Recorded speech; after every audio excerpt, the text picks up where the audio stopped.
सुनिए कहां से बक्सर का युद्ध। बक्सर के युद्ध के बारे में कहा जाता है कि यहाँ पे बंगाल के क्षेत्र में नवाब बन जाता है मीर जाफर। कौन जाफर? मीर जाफर जो नवाब बन जाता है। जैसी नवाब बनाता है, और बनाने वाला कौन है? Robert Clive. इसको नवाब बना दिया है।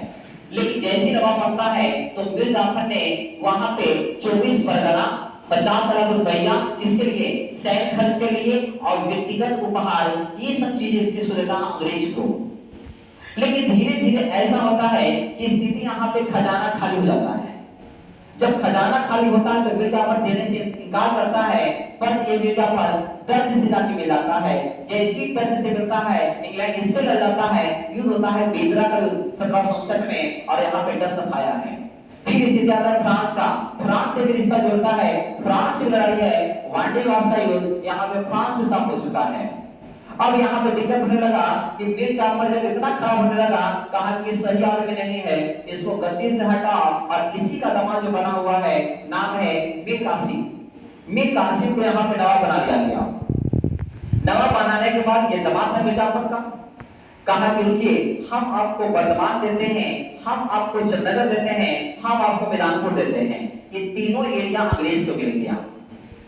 तो कोई दिक्कत नहीं था, लेता था, कोई दिक्कत था। लेकिन दिक्कत यहाँ पर यह होने लगी कि अंग्रेज जो है प्रोसियर के द्वारा दिया हुआ दस्तक जो था उसका मिसयूज करने लगा, जिसके कारण बंगाल के क्षेत्र में वहां रेलवे आना बंद हो गया। लेकिन पैसा आना बंद हो गया, फिर भी मीर कासिम से अंग्रेज मांगता था तो कहां से देगा? तो ये विवाद हो जाता है। ये सोचता है कि बचाव कैसे किया जाए, तो सबसे पहले उन्होंने क्या किया? मुर्शिदाबाद राजधानी मुंगेर कर दिया, क्योंकि मुर्शिदाबाद जो है कलकत्ता के पास था और मुंगेर बिहार में था। हल्का दूर होगा तो अटैक का संभावना कम हो जाएगा।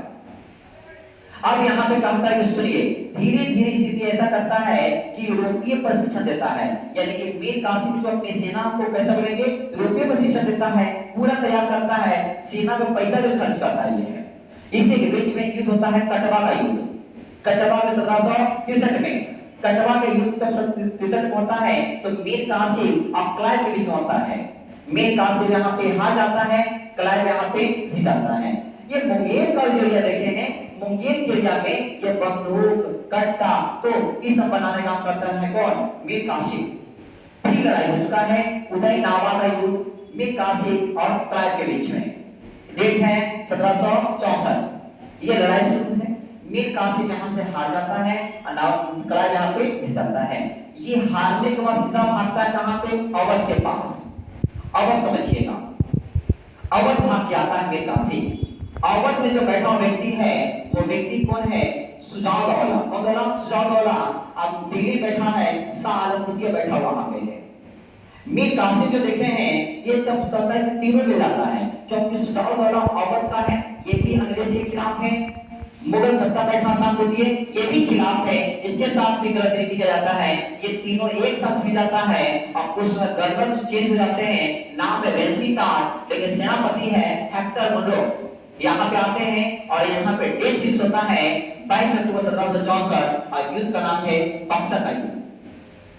बक्सर का युद्ध में इन तीनों को पराजित कर देने का काम कर दिया जाता है, लेकिन मीर कासिम भी भाग जाता है। अब बच गया है कौन? सुजाउद्दौला और शाह आलम द्वितीय। जैसे ही मीर कासिम भागता है तो यहाँ पे फिर से मीर जाफर को नवाब बना दिया गया है। अब यहाँ पे संधि होता है। संधि इलाहाबाद की संधि के नाम से वो जानते हैं। इलाहाबाद की संधि है। पहला है यहाँ पे बात करेंगे 12 अगस्त 1765। दूसरा की बात करेंगे तो 16 1765। कहता है कि पहला संधि किससे करे? तो कहा कि पहले पकड़ो किसको? शाह आलम द्वितीय को। शाह आलम द्वितीय को पहली बार पकड़ता है और कहता है संधि करो। कहता है कि बिहार, बंगाल, उड़ीसा सब हमको लिखित दो, हमको एक प्रमाण दो कि तुम्हारा एरिया है, लिख हमको दो। बिहार, बंगाल, उड़ीसा इसको मिल जाता लिखित। तब ये कहता है साहब हमको क्या दोगे? कहा कि तुमको इलाहाबाद और करा का क्षेत्र देंगे। और ये करा का क्षेत्र इसके पास नहीं है। करा का जो क्षेत्र देखे हैं वो अवध का नवाब सुजाउद्दौला के पास अभी है, लेकिन संधि होने के पहले से दे दिया है। कहता है कि तुमको पेंशन देंगे, तुम दिल्ली खाली करो, तुमको पेंशन देंगे। अब पेंशन देके इलाहाबाद में रखता है, लेकिन कुछ दिनों के बाद वो फिर पुनः दिल्ली चला जाता है। इसके साथ संधि पहला था।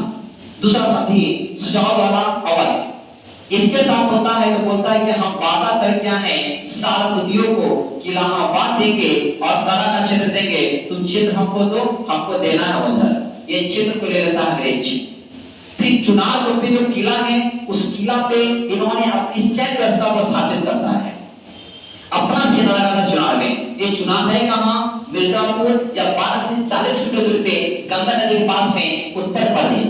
कौन प्रदेश? उत्तर प्रदेश में है। फिर कहता है कि आर्थिक के कारण यहाँ पे मेरा युद्ध हुआ है, आपको हर्षाना देना पड़ेगा। तो 50 लाख रुपया हर्षाना दे दिया है। इस संधि यहाँ पे हो जाता है। जैसी संधि हो जाता है तब यहाँ पे बंगाल को जो मेन अधिकार है वो किसका है? अंग्रेज का है। तब यहाँ पे रॉबर्ट क्लाइव आता है और कहता है कि हम यहाँ पे द्वैत शासन लाते हैं।